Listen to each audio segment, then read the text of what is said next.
nesse momento de tranquilidade, pode estar presente ao nosso lado, nos abraçando, perto da gente. A gente anda tanto em desequilíbrio que muitas vezes a gente não consegue sentir a presença da espiritualidade perto de nós. Nós não conseguimos sequer fazer uma oração. E quando estamos equilibrados, quando estamos serenos aqui na casa, a gente consegue fazer uma oração juntos, consegue através do passe receber tantos benefícios, refazer as nossas energias para continuar a semana em equilíbrio. Juntos nós somos mais fortes, nós somos mais tranquilos, mais equilibrados. E assim juntos nós vamos conseguindo também ouvir as palavras de Jesus. E a espiritualidade, amorosamente, para esse começo de ano, traz para nós a palavra evangelho. Como a Cida disse muito bem no começo, nós muitas vezes ouvimos de todas as formas a palavra do evangelho, mas não colocamos ela na nossa vida. E nós precisamos colocar o evangelho no nosso dia a dia, no tratar o outro, no levantar de bom humor, no começar com o amor dentro da nossa casa, dentro do nosso lar, olhar os nossos companheiros, os nossos filhos, aqueles que a espiritualidade nos reservou para viver essa experiência aqui na Terra. Nós somos espíritos e estamos numa experiência carnal. Nós temos que aproveitar todas as oportunidades enquanto estamos juntos, porque se fosse para a gente nascer sozinho, a gente nascia um em cada lugar e ninguém vivia com o outro. Se estamos em sociedade, é para que a gente aprenda uns com os outros. E o que nos une não é as nossas qualidades, são os nossos defeitos.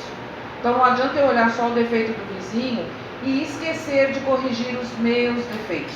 Eu não posso mudar o vizinho, mas as minhas atitudes eu posso, ao longo do tempo, modificar, posso ir mudando. Então que a gente possa levar para casa o Evangelho, não só nas palavras, mas levar ele no coração.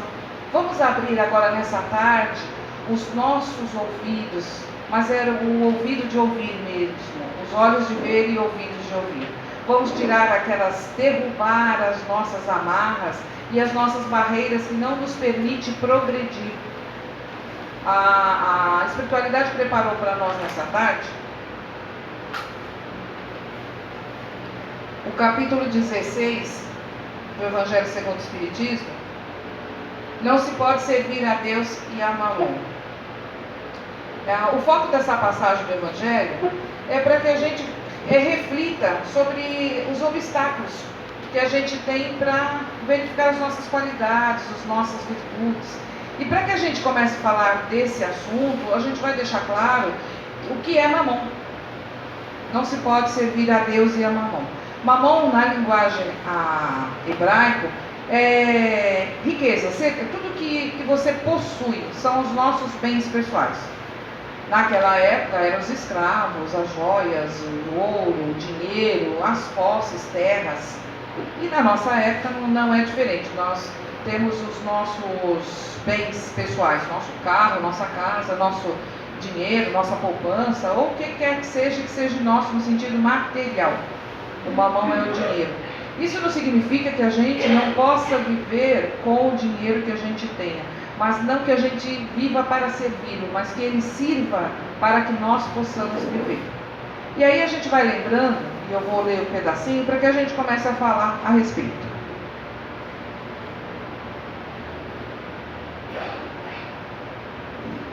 Fenelon, Argel, 1860.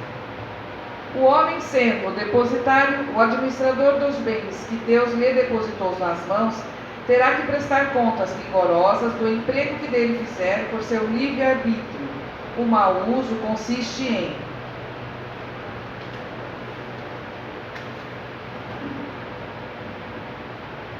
fazê-lo servir apenas à satisfação pessoal. Ao contrário, o uso é bom todas as vezes que resultar num benefício para o próximo, e o mérito será proporcional ao sacrifício que para isso se impôs. A beneficência é apenas um dos modos de empregar a riqueza. Ela alivia a miséria atual, mata a fome, protege do frio e dá asilo ao abandonado. Além disso, há um dever igualmente imperioso, meritório, o de prevenir a miséria. Eis a missão das grandes fortunas, gerar trabalhos de toda a espécie, executados. E ainda que dessa atividade resulte num legítimo ganho em favor do que assim os empregam, o bem não deixaria de existir, pois o trabalho desenvolve a inteligência, eleva a dignidade do homem, permitindo-lhe dizer com satisfação que ganha o pão que o alimenta, enquanto a esmola humilha e envergonha. Nós costumamos pedir para que as pessoas, quando cheguem em casa, tiver a oportunidade, que leia o capítulo todo, porque traz muita informação. Por mais que a gente escute, procure falar, a gente sempre escapa uma palavra ou outra que faria total importância para ouvir. A gente não consegue falar tudo e nem decorar tudo. Quando Jesus falava através das suas parábolas, nada era sem motivo, nada era sem razão, nada era o acaso. Era tudo muito bem explicado. Ele, com a sua sabedoria, colocava todos os itens delicadamente para que pudesse atingir com perfeição e com força aqueles homens daquela época. A história ou parábolas, Kardec, em Espiritualidade, anotou nesse capítulo algumas parábolas para que a gente pudesse refletir a respeito. E aí a gente vai começar a falar um pouquinho da parábola dos talentos. Quem é que não se lembra daquele senhor que, saindo em viagem, deixou aos seus servidores, a um uma moeda, a outro 2 moedas e ao outro 5 moedas, e disse: multiplicai, fazei o meu dinheiro render enquanto estiver fora. E na volta ele verifica que um dos seus servidores multiplicou, de 5 entregou-lhe 10 moedas. Aquele que ele entregou 2 moedas, entregou-lhe 4 moedas. E ele disse a esses: já que multiplicaste aquilo que lhe dei, pode seguir em frente, porque serás abençoado. Estarás ainda em meu reino, e tudo terá com tranquilidade. E um dos servidores, aquele que ele deixou uma única moeda, por avareza ou por medo de perder, ele enterrou e não multiplicou, não fez nada com o dinheiro que o seu senhor havia lhe dado. E ele diz para aquele servo: não multiplicaste, não fizeram nada, não fez nada com o dinheiro que eu te dei? Então trate de trabalhar, porque vais passar por necessidades, porque eu te dei a oportunidade de fazer e você não fez nada com isso. Isso é uma alusão ao que Deus nos dá ao reencarnarmos nessa terra, a possibilidade a uns uma moeda, a outros um pouquinho mais de condição financeira, e a um terceiro muita condição financeira. Não é errado ter dinheiro, não é errado usar o dinheiro que se tem. Muitas pessoas com riquezas muito grandes dão muitos empregos, que sustentam muitas famílias, multiplicam os bens que têm, favorecendo a muitos. E mesmo, muitas vezes, anonimamente, ajudam a entidades sem aparecer. Vivem tranquilamente dentro da vida que proporcionou, multiplicou os bens que Deus lhe deu, ajudando o seu próximo da maneira que encontrou para ajudar, multiplicando, porque cada vez que se multiplica esse dinheiro, mais empregos vai gerar. Mais famílias vão se fazer e vão poder também empregar outras pessoas. Esse é o bom uso do dinheiro. Esse é o importante uso do dinheiro. Mas aquele que não tem, ou aquele que tem pouco, pode multiplicar também.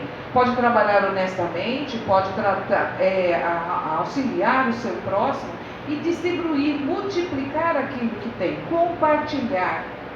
É essa a proposta que Deus nos dá. E aquele muitas vezes que veio sem nada, mas tem a oportunidade de lutar para ter, lutar para multiplicar, lutar para conseguir. E muitas vezes o que a gente faz? Eu não tenho, o fulano tem, e a gente acaba se encostando, deixando de progredir, deixando de lutar pelos sonhos que a gente tem. Porque a gente se acha a última cocadinha do pacote e acaba não fazendo nada, fica morrendo de dó de si mesmo e não progride, não vão além do esperado. Isso é não multiplicar os nossos talentos. E aí a gente vai caminhando por outra parábola. A parábola do mau uso, que é o mau uso da riqueza. Nós encontramos aquele senhor também rico, que tinha tudo em abundância, e fora da onde ele vivia, existia o mendigo Lázaro. Vocês também conhecem essa passagem, provavelmente muitos conhecem. E ele, o Lázaro, que era o mendigo, estava lá pedindo uma migalha daquele pão, que sobrava das mesas do senhor rico. E o senhor rico, na sua ganância, na sua ignorância, só se preocupou consigo próprio. Em determinada situação, ambos desencarnam, e Lázaro, pela sua resignação, pela sua vida tribulosa aqui na Terra, pela sua aprovação aqui na Terra, desencarna em melhores condições. E o Senhor rico desencarnando em más condições de desequilíbrio, de egoísmo, de avareza. O que acontece? Acaba chegando lá e pedindo, até uma alusão que diz assim, que ele pede para Abraão, porque ele vê Abraão, e ele diz, pede a Lázaro que venha molhar os meus lábios que estão ressecados. Até depois de desencarnado, ele ainda acha que Lázaro é empregado dele, que tem que servir a ele. Olha a ignorância que o espírito se torna, achando que ele tem poder sobre o outro, que o outro tem que satisfazer os desejos dele, as vontades. E não é assim que as coisas funcionam. Nós desencarnamos e nós vamos receber por aquilo que fizemos aqui na Terra. Nós somos de Deus, nós estamos no mundo, mas não somos do mundo. E nós vamos desencarnar e levar somente o que trouxemos, ou o que aprendemos. Porque no caixãozinho não tem caixinha para colocar riqueza, não. Nós só vamos lembrar tudo aquilo que aprendemos. E isso também fica claro nessa passagem do Evangelho, dizendo que é para a gente abrir os nossos olhos e verificar o que a gente está fazendo para ajudar o outro que está em uma condição menor que a gente. Se eu tenho condição e eu vou falar não, eu vou virar minhas costas para o meu irmão que está necessitado, diz uma passagem que enquanto existir alguém passando fome ou com dor, nós somos responsáveis. Nós temos que começar a abrir os nossos olhos e ver o que eu estou fazendo. Será que o que eu estou fazendo é o suficiente? Eu estou multiplicando os meus talentos? E aí a gente vai caminhando por novamente mais uma parábola, que é a parábola da avareza, em qual o rapaz chega para Jesus e diz assim, mestre, ajude que os meus irmãos dividam comigo a herança que me foi deixada. E Jesus diz para ele assim, quem você pensa? Por que motivo eu iria entrar nessa disputa de herança de dinheiro, sendo que a minha proposta é trazer para vocês a palavra de Deus? Nada que for em abundância vai ser, você pensa que você pode ter os bens terrenos hoje e amanhã ele pode não valer mais nada na sua mão. Que adianta? Quantas brigas nós conhecemos que a família, ou o pai ou a mãe morre e os filhos brigam, ficam se degladiando por causa da herança. Porque fulano ficou com mais, Beltrano ficou com menos, porque eu quero. E o que tem acontecido na nossa atualidade é que os filhos estão querendo a herança em vida. Estão querendo dinheiro que o pai e a mãe têm em vida porque acham que é deles. E isso, quem é que está ensinando para esses espíritos? Somos nós. Nós estamos dizendo para esse espírito assim, me explore. Nós temos que falar, não, é o sim, sim, não, não de Jesus. Não, eu ainda estou viva. Me dê o direito de usufruir daquilo que eu trabalhei. Vá trabalhar, vá ganhar o seu. Se liberta dessa condição de chupim, dessa condição de explorador. Nós vemos muitos filhos que estão explorando pais de idades. Muitas vezes fazem empréstimo no benefício do NPS, um benefício que já é pouco para aquela pessoa de idade, e o filho vai lá e faz um empréstimo para o pai pagar, para a mãe pagar, achando que é seu, e não é. Então Jesus naquele tempo ele já dizia isso.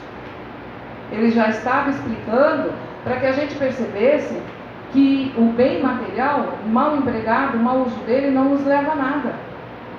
Quantas vezes nós vemos o filho, que é o pai, a mãe tem uma boa condição financeira, e o filho quando herda, em 2 tempos acaba tudo. Se não for de vontade de Deus, nada se faz. Não adianta querer o que não me pertence, porque não vai vir. Não é assim. Eu tenho que me preocupar com o que eu estou fazendo do meu livre-arbítrio, o que eu estou fazendo em aprender, porque o ouro, os bens pessoais, alguém passa e leva, mas o meu conhecimento, aquilo que eu aprendi, aquilo que eu melhorei, ninguém rouba de mim, ninguém tira de mim.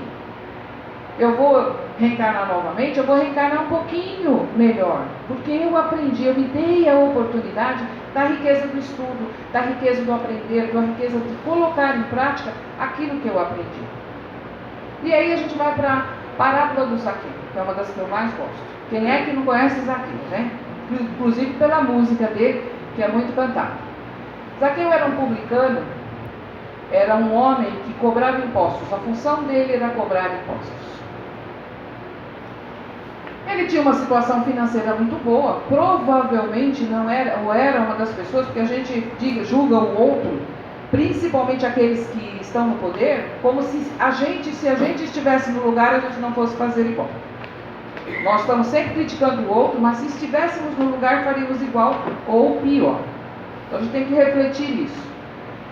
E Zaqueu já estava preocupado, já estava ouvindo a voz da sua consciência. Ele ouvia falar do Messias de longe e ele queria ouvir esse Messias. Nascia dentro dele a vontade de mudança. Por que a parábola de Zaqueu, né? Que a gente reflita o que o Zaqueu representa dentro de nós. Zaqueu, sabendo que Jesus ia passar por Jericó, Jericó, gente, era uma cidade rica. Era uma cidade entre Samaria e Nazaré ou Galiléia, que era onde se faziam os grandes negócios, como se fosse uma São Paulo. São Paulo é a terra do negócio. Jericó era igual. E quem pensa também que Jesus era uma pessoa pobrezinha, sem recursos, não era.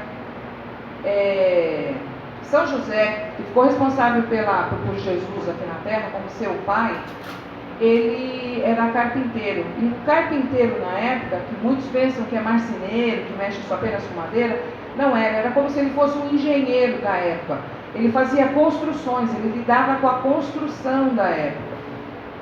E quando Jesus, aos 12, 13 anos, decidiu que a mãe pede para que alguém venha ensiná-lo, ele diz que o ensino que ele precisa é o ensino do lar. E ele pede humildemente para José ensinar o ofício para ele. E trabalha com José até seus 30 anos, quando ele começa a pregar o Evangelho. Ele trabalhou junto com a família. Ele tratava todas as pessoas, ele conversava de igual para igual com qualquer pessoa. Ele falava o aramaico, que era a língua que se falava local, que é o nosso português. Ele falava o hebraico, que é o latim para nós. E ele falava o grego, que era a língua de César, que era o inglês, fluente do nosso inglês hoje. Ele falava qualquer língua e ele sabia se sair de qualquer situação. Ele poderia passar por um outro lugar para fazer o caminho dele, mas ele ia passar por Jericó, porque ele sabia que existia lá pessoas que já estavam preparados para ouvi-lo. E o Zaqueu era um deles. Zaqueu era um homem pequeno e ele subiu numa árvore muito grande. A árvore chama-se cômoro. Quem quiser ver na internet, ela tem 24 metros de altura e 18 de largura. Ela tem galhos muito grandes. Então não era uma árvore fácil, que a gente pensa assim, que Zaqueu estava na mesma altura que Jesus. A impressão que a gente tem não é essa, que ele falou de Jesus por igual. E não, Jesus quando passou pela árvore teve que olhar para cima. Para um homem de estatura baixa, a gente acredita que foi difícil subir naquela árvore. E isso significa que as nossas dificuldades podem ser vencidas. E Jesus passou lá de baixo e disse assim: Zaqueu, desce daí que eu vou dormir na sua casa hoje, eu preciso de um lugar para dormir. E ele mais do que depressa desceu e foi para a sua casa. E quando Jesus foi pernoitar na casa dele, conversando com o Zaqueu, ele diz assim: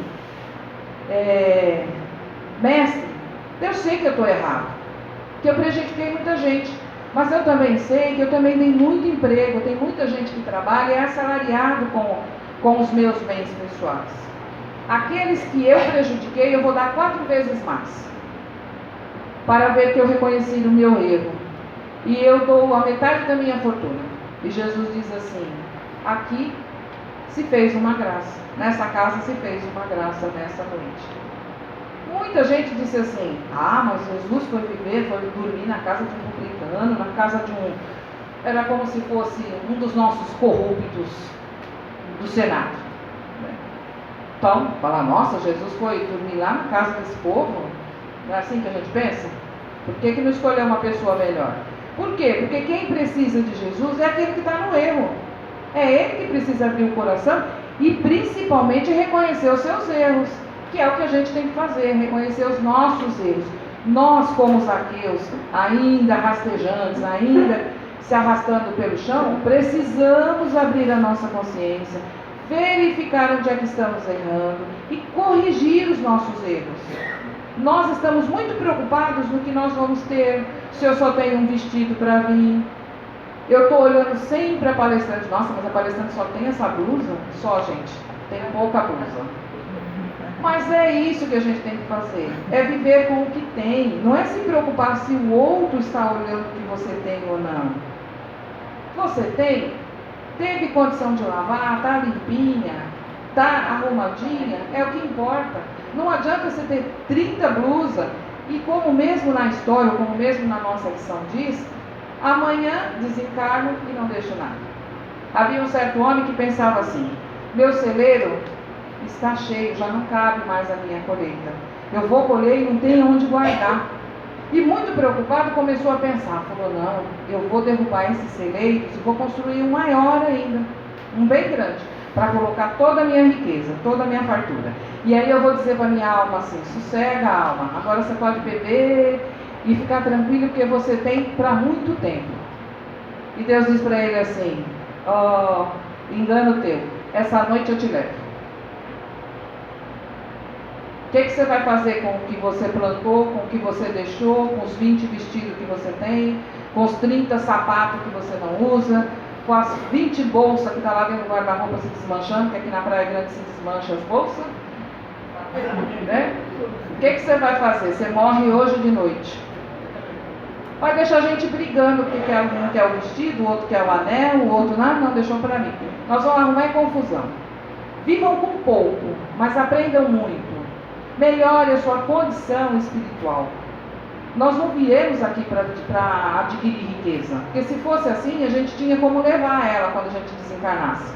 Vamos aproveitar bem o dinheiro que temos. Sim, se eu tenho a condição financeira de comprar um bom carro, que me leve a um lugar, que não quebre na estrada, que eu possa viajar, maravilha. Mas que eu não compre um carro para humilhar o meu vizinho, para esfregar na cara do outro que eu tenho condição financeira. Que eu não, se eu tenho condições de comprar uma casa, uma televisão bonita, Deus te abençoe, que você use com saúde aquilo que Deus está te dando. Mas tenha sempre um prato de comida para aquele que bate na sua porta e diz que está com fome.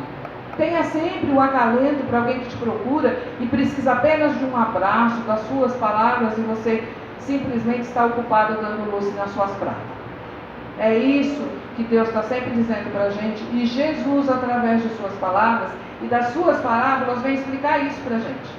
E quando ele diz que essa é a cerejinha do bolo, que diz assim, é mais fácil um camelo passar pelo buraco da agulha do que um rico entrar no reino dos céus. Camelo, na época, era o pelo do camelo que se costurava as vazias redes. Eram feitas com os camelos, com o pelo do camelo. Então Jesus se referia ao pelo, não ao animal, né? Então dizia assim, é mais fácil você passar aquele pelo de camelo por uma agulha do que um rico entrar no reino dos céus. Por quê? Porque os bens materiais acabam nos deixando preocupados e aí não dormimos pensando o que nós vamos fazer com o que temos. Ou o que não temos. Que muita gente acaba ficando doente porque não tem. Eu não tenho um bife para comer. Come um ovo. O importante é que você tenha alguma coisa para comer. E se você não tem, tenha a humildade de pedir, tenha a humildade de procurar. Mas que a gente possa, quem tem condição de dar um emprego para alguém, por favor, dê um emprego para alguém.